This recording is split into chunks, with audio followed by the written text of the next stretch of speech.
Bonsoir tout le monde. Bienvenue à la séance ordinaire du 14 avril.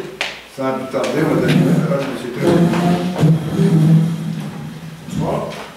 Nous, membres du Conseil municipal de Sainte-Christine-Nouvelle, nous nous engageons à agir avec honnêteté et intégrité, dans le respect des lois qui nous gouvernent et à prendre des décisions en toute impartialité pour les intérêts des citoyens et citoyennes de Sainte-Christine-Nouvelle, tout en assurant une saine gestion de la municipalité et de son développement.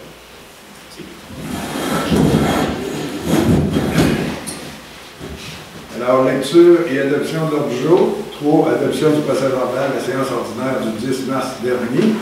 4. Réponse aux questions de la séance suspens. 5. Première période de questions pour les gens qui doivent quitter. 6. Adoption des comptes payés et à payer. 7. La réalisation complète de l'objet des règlements. Donc, il y a une annulation de plusieurs sols résiduaires. 8. Adoption du projet de règlement 296-25 relatif aux droits de mutation. 9. Un avis de motion concernant le règlement numéro 299-25 pour la création d'un fonds de roulement. 10. Mandat pour discussion et négociation avec Hydro-Québec. 11. Renouvellement d'adhésion à la Chambre de commerce du Nord de Portneuf. 12. Demande d'aide financière de l'Association du Lac-Hardy. 13. Consentement autorisant l'implantation du 3A1 pour les juridictions téléphoniques et les tours cellulaires partagés pour la ville de Saint-Raymond. 14. Projet de loi 93. Loi concernant notamment le transfert de propriété d'un immeuble de la ville de Blainville. 15. Abolition du programme Réno-Région. Demande au gouvernement du Québec de reconsidérer de façon urgente sa décision. 16. Journée internationale contre l'homophobie et la transphobie. 17. Adjudication de contrat à Soucis aquatiques incorporés pour la mise aux normes de la piscine municipale. 18. Demande de subvention. Le programme Fonds de soutien au projet structurant de la MRC de Portneuf. 19. Appui à la FQM concernant les enjeux de camp de jour. 20. Adoption du projet de schéma de couverture de risque en incendie de la MRC de Portneuf. 21. Ajout à la séance ordinaire du 14 avril 2025. Est-ce que les élus... Non, il y avait un absent ce soir, donc on ne peut pas rien ajouter. 22. Correspondance. 23. Point d'information. 24. Période de questions et requêtes des citoyens. 25. La levée de l'Assemblée. Alors, qui en fait proposition, M. Laugier? Adoption du procès-verbal de la séance ordinaire du 10 mars 2025. Considérant que les membres du Conseil ont reçu une copie du procès-verbal de la séance mentionnée en titre dans les délais requis, le greffier trésorier est dispensé d'en faire la lecture. Il est donc proposé et résolu d'adopter tel que rédigé le procès-verbal de la séance ordinaire du 10 mars 2025. Madame Sylvie. 4. Il n'y avait pas de question qui a été laissée en suspens dans la période. Pour les gens qui doivent quitter, première période de questions. Si quelqu'un qui veut nous parler à ce moment-ci, c'est le temps. Ça va à la fin de la réunion. Moi, je suis venue ici pour vous porter officiellement la défaut. Donc, bonjour, Nancy Doré, de 122 rue Saint-Georges à Sainte-Christine-Nouvelle. Je viens ici pour déposer la pétition qui a été signée concernant le changement de nom de Sainte-Christine-Nouvelle. Donc, on a eu, en réalité, j'avais dit 351 signatures électroniques, mais il y a certaines personnes qui ont cliqué sur « Je signe », mais ils n'ont pas écrit leur nom. Donc, ça fait un espace blanc. Donc, j'ai dû enlever les espaces. Donc, nous avons en tout 260 noms qui refusaient le changement de nom de Sainte-Christine-Nouvelle. Et ça a passé, donc on reste à Sainte-Christine-Nouvelle. Mais j'aimerais que ça soit mis dans les archives, s'il vous plaît. Pour que si un jour ça se reproduise à nouveau, dès qu'on ait la preuve qu'il n'y a pas besoin de faire des démarches pour ça, on garde le... C'est bien. Je remets... Merci. D'autres questions à faire? Non? Adoption des comptes payés et à payer. Il est proposé résolu d'autoriser le paiement des comptes selon la liste déposée datée du 31 mars 2025 au montant de 100 538,43 $, et les comptes déjà payés durant le mois de mars 2025 au montant de 93 217 $ et 79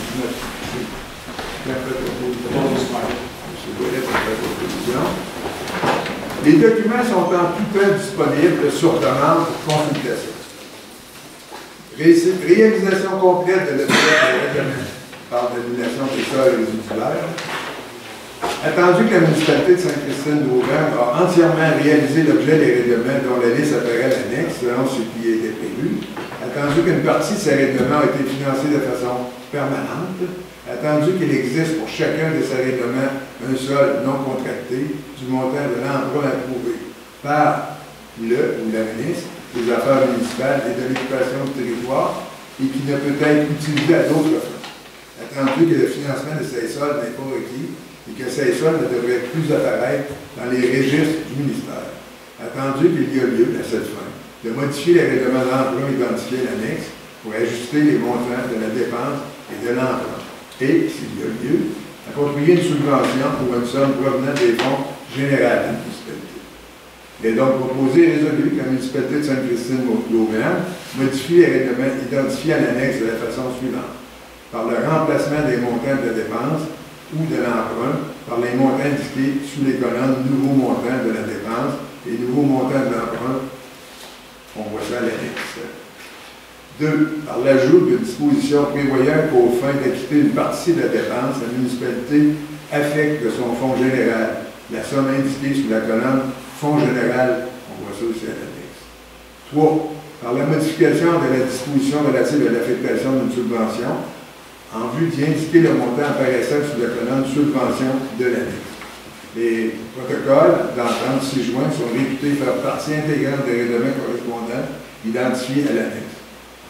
Alors, il est résolu que la municipalité de Sainte-Christine-d'Auvergne informe le ministère des Affaires municipales et de l'Occupation du territoire que le pouvoir d'emprunt des règlements identifiés à l'annexe ne sera pas utilisé en totalité en raison des modifications apportées à ces règlements par la présente résolution. Et le cas échéant, des quotes-parts versées par les promoteurs et des sommes reçues des contribuables en un seul versement pour le paiement de leur quote-part en capital. Les montants de ces appropriations apparaissent sur les colonnes promoteurs et paiement comptant de l'année. Que la municipalité de Sainte-Christine-d'Auvergne demande au ministère d'annuler tout dans ses registres les sols résiduaires mentionnés à l'année. Une copie certifiée conforme de la présente résolution va transmise au ministère des Affaires municipales et de l'Occupation du territoire. M. Trépanier. Adoption du projet de règlement numéro 296-25 fixant les taux de loi d'habitation applicable au transfert d'immeubles dont la base d'imposition excède 500 000 $. Considérant qu'en vertu de la loi concernant les droits sur les mutations immobilières, on fait référence au LRQ CD-15.1, toute municipalité doit recevoir un droit de mutation sur le transfert de tout immeuble situé sur son territoire, calculé en fonction de la base d'imposition établie, conformément au deuxième alinéa de l'article 2 de la dite loi.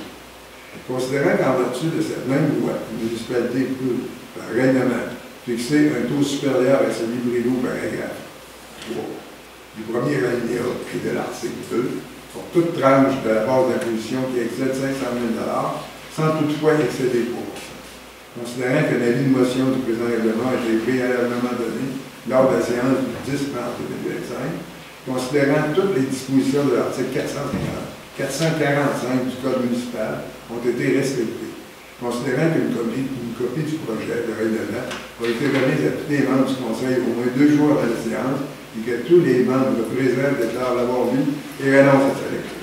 En conséquence, il est proposé et résolu que les membres du Conseil adoptent le projet de règlement numéro 296-25 fixant un taux de droit de mutation applicable du transfert d'immeubles dont la base d'imposition excède 500 000 $. M. Lausier. Un avis de motion concernant le règlement 299-25 pour la création d'un fonds de roulement. On va donner la parole encore à M. Trépanier. Donc, moi, Simon Trépanier, conseiller au siège numéro 5, je donne l'avis de motion à l'effet qu'au cours d'une prochaine séance ordinaire ou spéciale du Conseil, le règlement sera adopté en vue de créer un fonds de roulement de 100 000 $ au moyen de la récupération d'une partie de l'excédent accumulé non affecté du Fonds général. D'accord. Maintenant, un mandat pour discussion et négociation avec Hydro-Québec. Considérant que la municipalité de Sainte-Christine-d'Auvergne est appelée à collaborer avec Hydro-Québec sur différents projets ayant un impact sur son territoire. Considérant qu'il est nécessaire de désigner des représentants autorisés afin d'assurer la conduite des discussions et des négociations au nom de la municipalité, il est proposé et résolu que le Conseil municipal de Sainte-Christine-d'Auvergne, conformément aux dispositions du Code municipal de Québec, mandate par la présence du directeur général, M. Stéphane Genois, et le maire Raymond Francard, pour représenter et agir au nom de la municipalité dans toutes les discussions et négociations avec Hydro-Québec relativement à tout projet impliquant le territoire de Sainte-Christine-d'Auvergne. Que le directeur général et greffier trésorier, M. Stéphane Genois, ainsi que le maire, M. Raymond Francard, soient autorisés à signer tous les documents nécessaires et à prendre toutes les mesures requises pour mener à bien ces discussions et négociations dans le meilleur intérêt de la municipalité. Alors, Mme Sylvie Duchesne. Renouvellement de l'adhésion à la Chambre de commerce du Nord de Pont-Neuf. Il est proposé et résolu que les membres du Conseil de Sainte-Christine-d'Auvergne autorisent le renouvellement en tant que membre à la Chambre de commerce du Nord de Pont-Neuf. On appelle ça le CCNP. Au montant de 265 $ plus les taxes applicables pour 2025. M. Trépanier. Demande d'aide financière de l'Association du Lac-Cartier. Considérant que nous avons reçu une demande écrite d'aide financière de la part de l'Association du Lac-Cartier pour le déneigement et l'entretien de la route privée. Considérant que la municipalité accorde une aide financière aux associations des domaines privés depuis plusieurs années. Considérant que ces sommes sont prévues au budget de fonctionnement pour les associations qui respectent les exigences demandées. Considérant que les sommes sont prévues au budget de fonctionnement pour les associations qui respectent les exigences demandées. Considérant qu'à la suite de l'analyse du dossier, les conditions sont respectées. Il est proposé et résolu que les membres du Conseil accordent la subvention 2025 au montant de 2 740 $ et 90 sous à l'Association du Lac-Cartier par M. Ouellet. Consentement autorisant l'implantation du 3A1 pour les juridictions téléphoniques et les tours cellulaires partagés pour la ville de Saint-Raymond. Attendu que la ville de Saint-Raymond implante un service téléphonique 3A1 pour ses citoyens. Attendu que nous avons pris connaissance du document et des explications et que nous comprenons les tenants et les fonctionnaires. Attendu que le présent consentement satisfait aux exigences de l'ordonnance de Télécom 2004-71 et de la décision de Télécom 2008-61 du Conseil de la radiodiffusion et des télécommunications canadiennes, ce qu'on appelle le CRTC. Attendu que les appels faits au 3A1 pour notre municipalité seront réacheminés vers notre municipalité au numéro de téléphone habituel, suivant 418-329-3304, il est proposé et résolu à l'unanimité que le Conseil municipal de Sainte-Christine-d'Auvergne autorise la ville de Saint-Raymond les fournisseurs de services en télécommunications afin que les juridictions téléphoniques ainsi que les tours cellulaires partagés avec notre municipalité soient configurées de telle sorte que les appels 3A1 soient acheminés à la ville de Saint-Raymond. Que la présente résolution est envoyée à la ville de Saint-Raymond. Il faut comprendre que le 3A1 est là seulement pour les heures ouvrables, c'est-à-dire quand les employés municipaux sont sur place. Consulter à la municipalité, ça va être plus simple, vous allez couvrir moins longtemps. Oui, c'est un service qui est offert aux citoyens de Saint-Raymond, mais non de Sainte-Christine-d'Auvergne. Station besoin de dire. C'est ça. Parfait. Qui a la proposition? M. Ouellet. Projet de loi 93 concernant notamment le transfert de propriété d'un immeuble de la ville de Blainville. Entendu que le projet de loi numéro 93, loi concernant notamment le transfert de propriété d'un immeuble de la ville de Blainville, a été présenté à l'Assemblée nationale du Québec le 27 février dernier par la ministre des Ressources naturelles et des Forêts, Mme Mété Blanchette-Vézina. Attendu que le projet de loi a pour objectif de forcer le transfert à l'État d'un terrain appartenant à la ville de Blainville afin de permettre un projet d'aménagement et d'exploitation d'une 6e cellule d'enfouissement de matières dangereuses par l'entreprise Statex. Attendu que le 22 septembre 2023, le Bureau d'audience publique sur l'environnement, ce qu'on appelle le BAC, considère le projet comme étant prématuré et recommande au ministère de l'Environnement de la lutte contre les changements climatiques, de la faune et des parcs, M. Benoît Charette ne l'a pas autorisé en l'absence d'un portrait complet sur les matières dangereuses résiduelles au Québec. Attendu que la ville de Blainville, la MRC de Sainte-Thérèse de Blainville, la CMM, l'Union des municipalités du Québec et la Fédération québécoise des municipalités s'opposent fermement à la réalisation du projet sur le terrain visé par le projet de loi. Attendu que le projet de loi prévoit qu'aucune norme édictée par la ville de Blainville, par la MRC de Thérèse de Blainville ou par la CMM en matière d'aménagement, d'urbanisme, d'utilisation du sol, de construction ne serait applicable à Stambix pour son projet, pour toute autre intervention que ce soit nécessaire à son projet. Attendu que le projet de loi constitue une atteinte sérieuse de l'autonomie municipale en matière d'aménagement du territoire et de son adoption constituerait un enjeu précédent. Remarquez qu'elle a été adoptée, il est quand même préposé et résolu que la municipalité de Sainte-Christine d'Auvergne appuie la ville de Blainville dans ce dossier, exprime son désaccord au regard du projet de loi numéro 93, loi concernant notamment le transfert de la propriété dans l'immeuble de la ville de Blainville, réitère que les municipalités sont des gouvernements de proximité et demande au gouvernement du Québec de respecter leurs compétences en aménagement de territoire. Demande au gouvernement du Québec de confier au BAP un mandat d'enquête et d'audience publique portant sur l'état des lieux concernant la gestion des matières dangereuses résiduelles. M. Trépanier, en même temps, ce que je trouve triste, on enfouisse nos propres déchets. C'est une chose, mais là, on enfouit en plus des déchets américains. Et ça, je ne suis pas pour du tout. Abolition du programme Réno Région. Demande au gouvernement du Québec de reconsidérer de façon urgente sa décision. Considérant que la Société d'habitation du Québec, SHQ, a confirmé 2 jours après la lecture du budget 2025-26 du gouvernement du Québec l'abandon du programme Réno Région. Un programme essentiel pour aider les propriétaires occupés, les moins bien nantis de nos communautés, souvent des personnes âgées ou des familles monoparentales vivant en milieu rural, à corriger les défectuosités majeures à leur modeste résidence. Considérant que ce programme a permis de garder plusieurs milliers de personnes dans leur résidence, dans des milieux où fait aussi rage la crise du logement, où il n'y a aucun logement abordable ou encore moins d'habitation à loyer motif. Considérant qu'il y a plus de 1000 familles sur la liste d'attente de la MRC du Québec. Considérant que la Fédération québécoise des municipalités a demandé le 27 mars dernier au Premier ministre du Québec, M. François Legault, de se préoccuper de nos citoyens et citoyennes et de familles les plus vulnérables en remédiant de façon urgente à la situation. Considérant que cette demande est restée sans réponse et que les projets d'appartements modulaires des 24 et 36 unités dans quelques villes du Québec, promus depuis par la ministre responsable de l'habitation, Mme France-Hélène Duranceau, ne peuvent répondre aux besoins des régions. Considérant que bien que le programme Réno Région a coûté moins de 18 millions par année à l'État québécois, qu'il ne représente que 0,0001% des dépenses globales, la ministre justifie ce choix pour des raisons de saine gestion des finances publiques. Considérant que la subvention moyenne du programme est de 19 309 $, une fraction des coûts réels de construction de nouveaux logements produits par le ministre.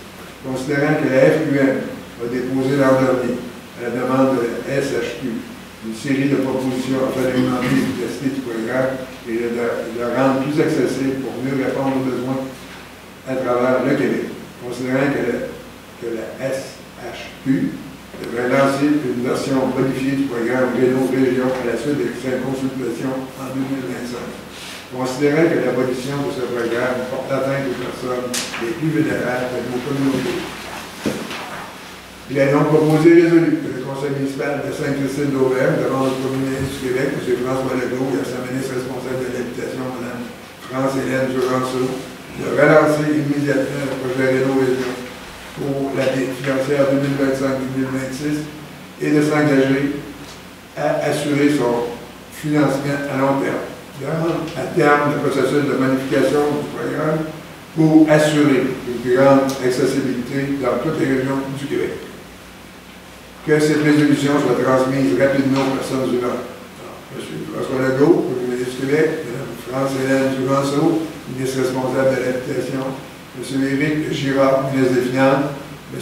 Sébastien Sénébalru, député de Drummond-Boisfranc, président de la commission de l'aménagement du territoire de l'Assemblée nationale, Mme Virginie Dufour, députée des Mille-Îles, porte-parole de l'opposition officielle en matière de logement, Mme Christine Labrie, députée de Sherbrooke, porte-parole du deuxième groupe d'opposition en matière de logement, Mme Catherine Jean-Ducard,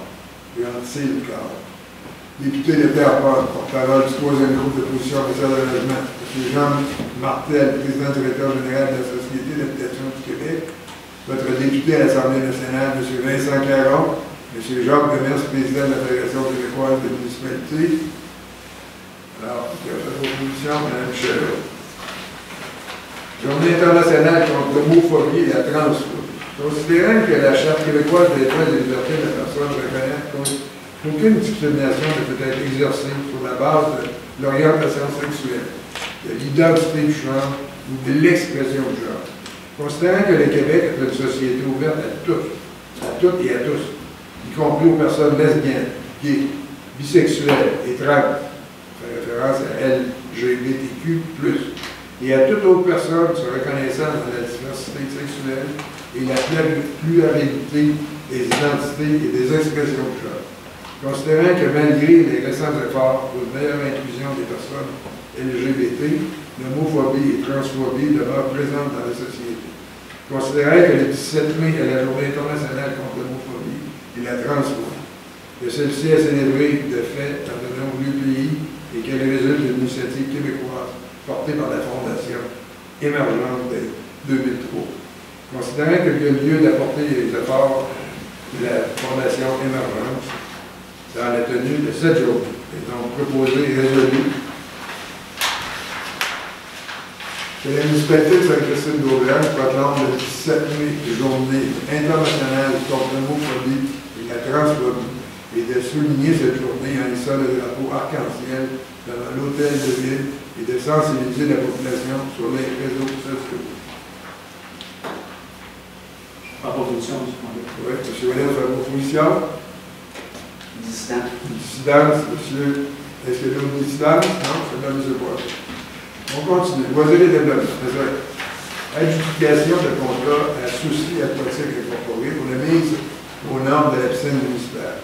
Considérant que la municipalité a lancé un appel d'offres public sur le SAO le 21 janvier 2025, portant le numéro SCA-25-01, mise aux normes de la piscine municipale. Considérant que l'ouverture des enveloppes contenant les offres de services des soumissionnaires s'est faite le 6 mars 2025 à 14h01 au bureau municipal, et qu'une seule compagnie a déposé une offre, soit Souci Aquatique Incorporé. Considérant que le comité de sélection évalue cette soumission selon les critères établis dans le document d'appel d'offres et de juger conforme et avantageuse pour la municipalité. Il est donc proposé et résolu que les membres du conseil adjugent le contrat pour les travaux de mise aux normes de la piscine municipale à Souci Aquatique Incorporé pour un montant de 212 000 plus les taxes d'hôpital. Actuellement, on a une subvention de 104 000 et en négociation pour d'autres subventions. Que la maire et le directeur général soient autorisés à signer tous les documents nécessaires à la réalisation du contrat, que la résolution de l'adjudication du contrat, la soumission et les devis tiennent lieu de contrat. Madame Duchesne. Demande de subvention, programme Fonds de soutien au projet structurel de la MRC Portneuf. Il est proposé résolu d'autoriser Mme Isabelle Genois, directrice de loisirs et du développement, à signer et à déposer une demande de subvention dans le cadre du programme Fonds de soutien au projet structurel de la MRC Portneuf pour le projet de mise aux normes de la piscine municipale pour l'année 2025. La proposition, M. Moulin. Appuyer la FQM. Les enjeux de camp de jour. Considérant que la municipalité sort complètement de son champ de compétences en offrant un service de camp de jour. Considérant que l'organisation des camps de jour par les municipalités n'est pas une obligation municipale. Considérant que malgré cela, la majorité des municipalités parlent des camps de jour estivaux. Considérant que ces camps de jour municipaux sont animés par des jeunes moniteurs et monitrices âgés de 14 à 17 ans en moyenne. Considérant que les municipalités dispensant des services de 15 jours à l'ensemble des enfants sont assujettis à l'application de la charte, il y a une obligation à l'accès aux services adaptés de ces camps de jour pour les enfants différents. Considérant tous ces besoins, les municipalités ont de plus en plus de difficultés à répondre aux enjeux de façon sécuritaire. Considérant également que les demandes d'accompagnement pour les enfants aux besoins particuliers, tant physiques que psychologiques, sont en nette croissance d'année en année. Considérant la lettre de la FQM du 10 juin 2024, demandant d'agir à la ministre des Affaires municipales et en appui à celle-ci. En conséquence, il est proposé résolu que la municipalité soutienne la demande déposée par la FQM auprès de la ministre des Affaires municipales le 10 juin 2024 qui propose les actions suivantes. Renforcer le budget alloué au programme d'assistance financière aux loisirs des personnes handicapées, particulièrement pour le volet accompagnement. Constituer à court terme un comité réunissant les parties concernées afin d'examiner en profondeur les enjeux liés aux camps de jour municipaux dans l'optique de meilleure adoption de ce service par le ministère de l'Éducation. Mettre en priorité la création de mesures financières dédiées spécifiquement aux camps de jour. Que cette résolution soit acheminée à la ministre des Affaires municipales, Mme Andrea Forêt, au ministère de l'Éducation, M. Bernard Rainville, et ainsi mon député de Port-Neuf, M. Vincent Fragon. M. Trépanier. Service incendie, sécurité civile. Adoption du projet de chez moi de couverture de risque par l'incendie de la MRC de Port-Neuf. Considérant qu'en vertu de l'article 8 de la loi sur la sécurité incendie, les municipalités régionales de comté doivent, en liaison avec les municipalités locales qui en font partie, établir un schéma de couverture de risque pour l'ensemble de leur territoire.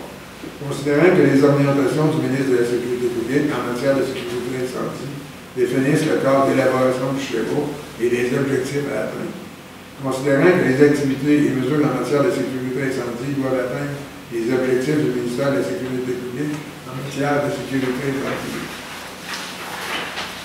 Considérant qu'en vertu de la loi 29, de l'article 29 de la loi sur la sécurité incendie, l'autorité régionale doit procéder à la révision de son schéma.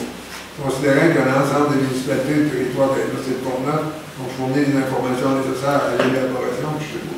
Considérant que le plan de mise en œuvre de la municipalité de Sainte-Christine-d'Auvergne pourrait être intégré dans le projet de schéma de la MRC de Port-Neuf.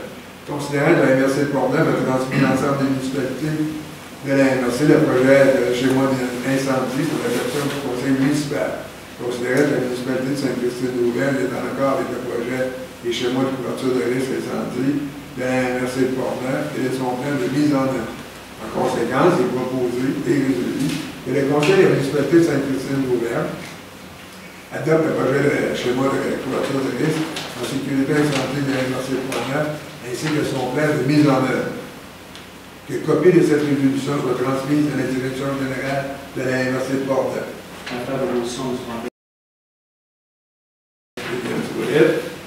Ajout à la séance ordinaire, il n'y avait pas, comme je mentionné, il n'y avait pas non plus de correspondance à parler.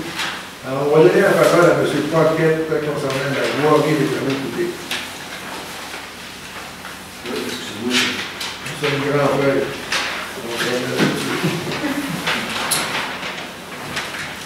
Merci.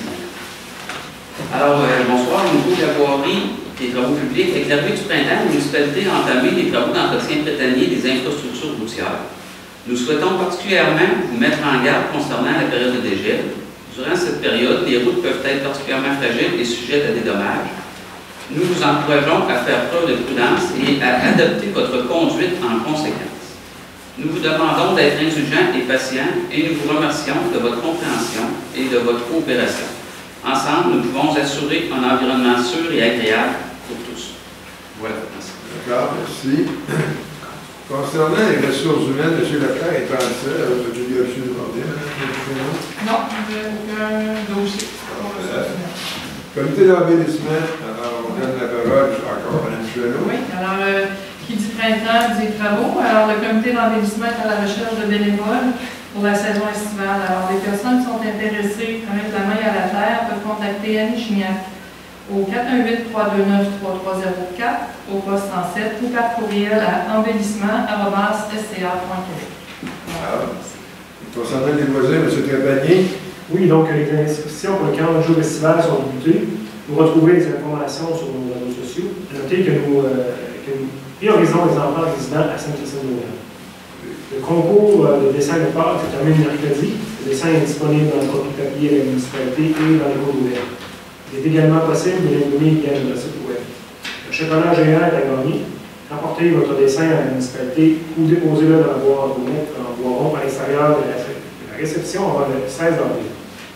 Nous sommes heureux de vous annoncer que nous avons reçu une subvention montant de 2 254 $ dans le cadre d'Emploi de l'État Canada pour couvrir une partie du salaire de l'ajouteur. Merci. À la piscine. À la piscine. Développement, M. Lausier. Oui, merci, M. Franquin. Congé de Pâques, donc les bureaux municipaux seront fermés à midi le jeudi 17 avril et seront fermés aussi vendredi le 18, ainsi que lundi le 21 à raison du congé pascal. Campagne de test d'eau. La municipalité, en collaboration avec la CAPSA, vous offre encore cette année l'opportunité de faire analyser l'eau de votre puits à un tarif avantageux, soit environ 40% du prix régulier des analyses en laboratoire. Vous pouvez commander votre trousse avant le 23 mai en demandant Isabelle Genois ou Voisier. Ensuite, rappel aux propriétaires de chiens. Nous souhaitons rappeler à tous les propriétaires de chiens qu'il est primordial de respecter la réglementation relative à l'encadrement des chiens, c'est-à-dire une licence obligatoire. Tous les propriétaires de chiens doivent enregistrer leur animal de compagnie auprès de la municipalité et obtenir une médaille d'identification. Le nombre maximal, chaque logement peut accueillir un maximum de 2 chiens, toutes races confondues. Une laisse est obligatoire, donc les chiens doivent être tenus en laisse d'une longueur maximale de 1,85 m, ça veut dire environ 6 pieds. Lorsqu'ils sont à l'extérieur de votre propriété, les chiens de 20 kg et plus doivent porter un licou ou un harnais. Surveillance. Les chiens doivent rester sur la propriété de leur propriétaire et de ne pas se retrouver sur un terrain privé sans consentement. Les chiens gardés à l'extérieur doivent être retenus par un dispositif empêchant leur sortie. Propreté.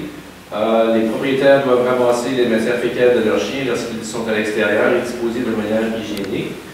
Plainte. Toute plainte concernant les chiens doit être déposée par écrit en complétant un formulaire de plainte en le déposant à la municipalité. Ensuite, maintenant, les événements à venir. Samedi, le 15 avril, dès 10 h, il y a un spectacle interactif de Pâques pour enfants de 3 à 10 ans sur le thème théâtre musical, la chasse au coco. C'est gratuit, inscription obligatoire auprès d'Isabelle Genois ou Voisier. Lundi, le 28 avril, élection Canada. N'oubliez pas de venir voter ici entre 9h30 et 21h30 au centre communautaire. Pour plus d'informations, on peut visiter le site du gouvernement ou www.election.ca. Samedi 3 mai, collecte de canettes et bouteilles consignées. On invite la population à venir porter canettes et bouteilles consignées au chalet sportif samedi le 3 mai de 9h30 à 10h30. Financement pour le club de soccer des Laveurs de Saint-Raymond, dans lequel plusieurs de nos citoyens font partie. Si vous n'êtes pas disponible cette journée-là, contactez la municipalité pour prendre rendez-vous. Merci d'avance pour votre générosité. Et un dernier, marché aux puces, ça va se tenir le dimanche 25 mai dès 9 h. Il est maintenant possible de réserver votre table auprès d'Isabelle Genois à la municipalité. Les tables sont gratuites pour les résidents et 20 $ pour les non-résidents. Il y aura un food truck et animation au rendez-vous. Merci. D'accord. Mme Duchesneau pour le politique familiale. Bon, alors, par le biais de son programme de naissance, un livre, un arbre, la municipalité souhaite souligner l'arrivée des nouveaux bébés sur son territoire en leur offrant une trousse d'accueil nouveau-né. Alors, pour ce faire, si vous êtes heureux parent d'un enfant de moins d'1 an, vous êtes sur le point d'accoucher, on suppose que c'est la madame. Alors, n'hésitez pas à demander votre trousse d'accueil nouveau-né. Alors, la trousse comprend, entre autres, un livre et une carte d'adhésion à la bibliothèque municipale de Sainte-Christine-d'Auvergne, un cadeau fait à la main par un de nos artisans locaux, un coupon permettant de recevoir gratuitement un arbre de naissance à planter qui vous sera remis en mai lors de la tenue du marché aux puces. Alors, pour vous inscrire, vous devez compléter le formulaire disponible sur notre site web et à la réception des bureaux municipaux, ou encore en faire la demande par courriel à réception@sca.québec.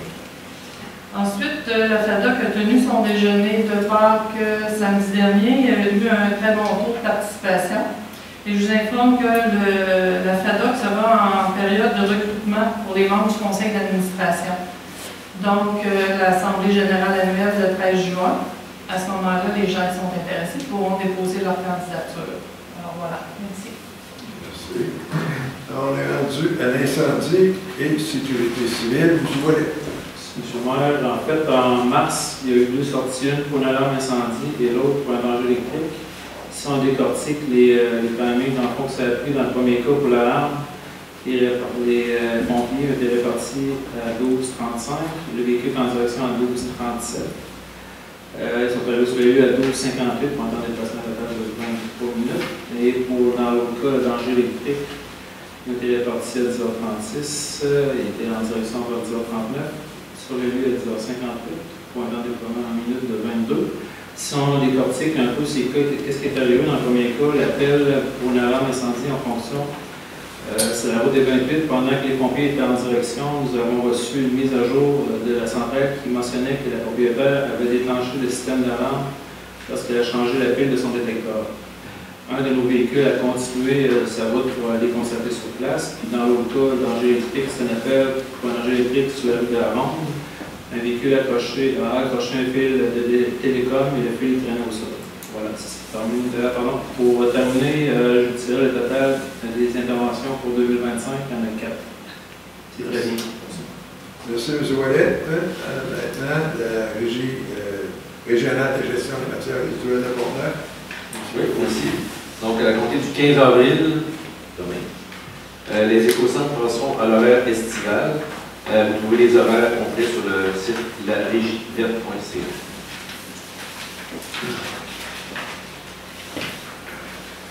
Alors, les points d'information peuvent être vus et entendus sur l'enregistrement de cette séance qui est disponible sur le site Internet de la municipalité.